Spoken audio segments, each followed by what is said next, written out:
Hey travel fam, welcome back to another episode of Travelingtio.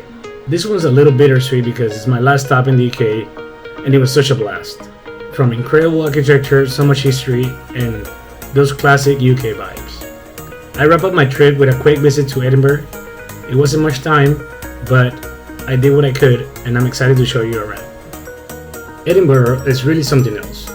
It is Scotland's historic, cultural, and political heart. Sitting right between dramatic hills and incredible landscape with a mix of medieval streets and elegant buildings. You got the famous Edinburgh Castle at one end, the Royal Palace of Holyroodhouse at the other, and the Royal Mile connecting the two.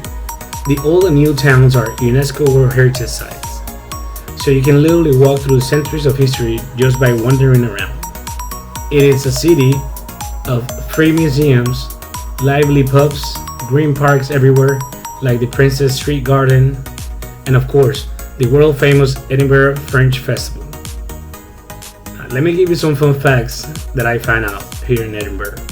So the Edinburgh Castle sits on an extinct volcano called Castle Rock, and you will find a lot of establishments called Castle Rocks in that area. It's been a stronghold since the Iron Age. The city itself is built in a series of hills, which is why you get to those epic views everywhere. The Royal Mile is actually 1.12 miles long, not just 1 mile, linking the castle to the Holyroodhouse. Have you heard about the Edinburgh Fringe? I didn't until now. It is the biggest art festival in the world apparently. I'm definitely going to put it in my list to check it out next time. It was also the world's first UNESCO City of Literature, home of writers like J.K. Rowling, Sir Walter Scott, Robert Louis Stevenson, and Arthur Conan Doyle, just to mention a few. You can also meet Sir Niels Olaf, a Night King penguin at the Edinburgh Zoo, and there, take it seriously. So there's a Sir Penguin.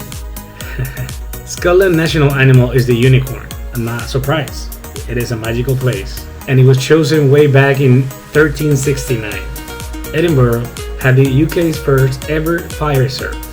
More trees per person than any UK city, and the famous Balmoral Hotel clock is always set 3 minutes fast so travelers don't miss their trains, which is genius.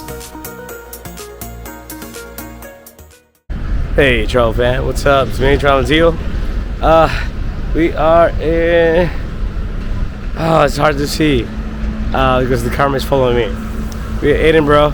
We're actually about to leave. We're gonna go fly to London, and then in a few hours later I'm flying back to the States. So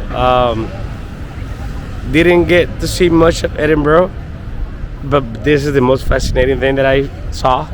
So but Glasgow though, Glasgow, solid city, 10 out of 10. Definitely good vibes up there. Like, it's all about, like, you will feel the city, that type of thing. So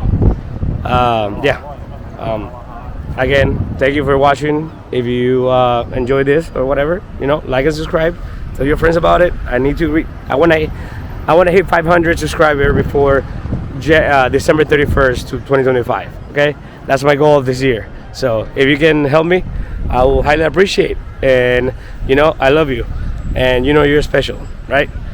All right, peace.